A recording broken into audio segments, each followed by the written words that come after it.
David Bach's The Latte Factor demonstrates the impact of money spent on a latte. Written by the same author as The Automatic Millionaire, a book that shows how anyone can become wealthy by regularly setting aside money. The Latte Factor explains a fundamental investing concept. Small amounts spent regularly cost us more than we realize and can hinder our path to financial independence. This simple concept has sparked debate in the banking community for logical reasons. David Bach assumes a $5 price range for a latte, which may or may not be accurate for everyone, and a 10 to 11% return on investment. Critics' objections are fair, but they miss Bach's point. The Latte Factor isn't solely about the monetary value of routine purchases. Regardless, this straightforward notion can teach you all you need to know about building wealth. Here are the 7 primary ideas we glean from this concept. Welcome to Cashflow Canvas, where we teach lessons about investment and money-saving techniques. If you want to make your financial future better, make sure to like this video and subscribe to our channel for the latest updates. Small expenditures over time can accumulate into enormous sums. In 30 years, investing $5 every day at an average of 10% yields over $330,000. Many spend money without considering its future value. Compound interest, as Albert Einstein termed it, is the world's 8th wonder. Once it begins working in your favor, you'll be surprised at how quickly and steadily growth accelerates. Consider this question: would you prefer $1 million today or 1 penny doubled every day for a month? Doubling a penny daily for 30 days results in $5.4 million. The crucial aspect lies in the power of doubling. Had the doubling period reduced to just 27 days, the total would be only $671,000, less than the original million. The example assumes investing $5 each day for 30 years. Extend it to 40 years, and that $5 grows to exactly $88,000. Enough for a comfortable retirement in many cases if started early or if you anticipate a long life.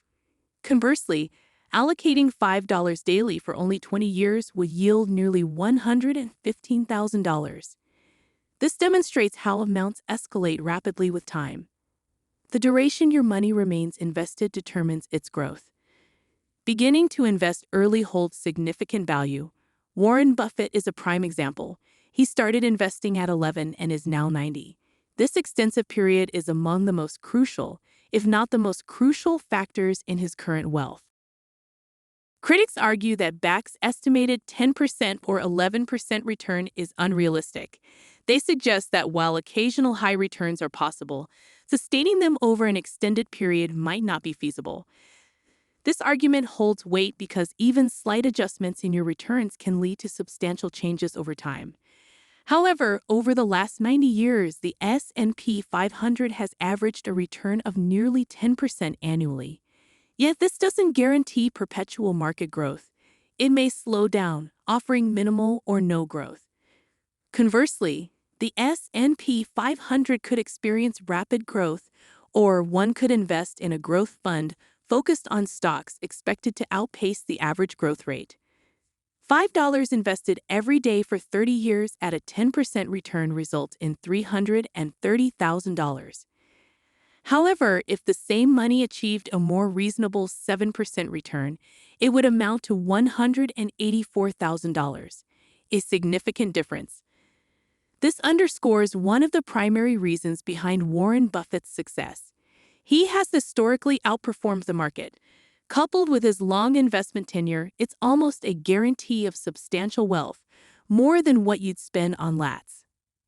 The actual cost of a latte misses Bach's intended message. The concept applies to any expenditure such as Netflix, a second car, dining out, or cigarettes. For instance, a pack of cigarettes costs more than $6, and the average smoker consumes over a pack daily. Evaluating what purchases last and which are transient is one approach to curbing spending. Put simply, a latte holds no residual value. Once it's consumed, it's gone. By scrutinizing their expenses, families can save hundreds of dollars monthly. If a family can save $250 monthly from their budget and invest it at 10% over a 30-year period, they will have accumulated $542,000. Consider whether the $250 you would have spent is more valuable than the $542,000 you would have in the future. Regardless of the answer, understanding the actual value of that $250 is crucial. The goal is to maximize your money habits. Some deem the Latte Factor extreme because they prioritize enjoying life, which is understandable. However, purchasing items that provide fleeting happiness doesn't equate to lasting joy. While savoring a latte is acceptable, habitual spending on numerous unnecessary products jeopardizes financial freedom. Smoking is an expensive habit that incurs significant costs over a lifetime. It's essential to spend on things important to you, but only if you're also regularly saving and investing money. By doing so, you can achieve financial control and freedom.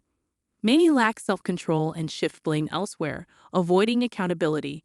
There's an abundance of credit and opportunities for impulse purchases designed to encourage excessive spending. While unexpected events occur, the Latte Factor highlights our significant control over financial circumstances. Most people can find a way to save $5 daily, be it by increasing income or paying off debt to free up cash. With more money, self-control remains crucial.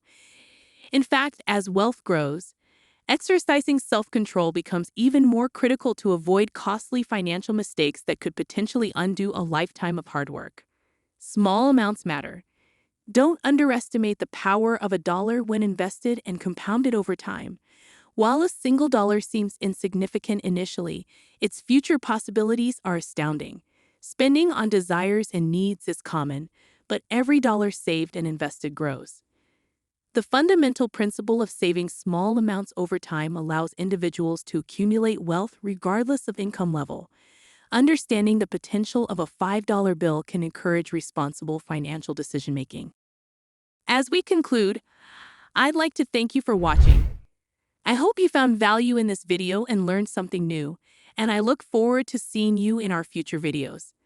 I would deeply value it if you could like this video and subscribe to our channel. Your support will help us to create more valuable content, and we can work together to secure your financial future. What are the key takeaways from this video that you can share in the comment section?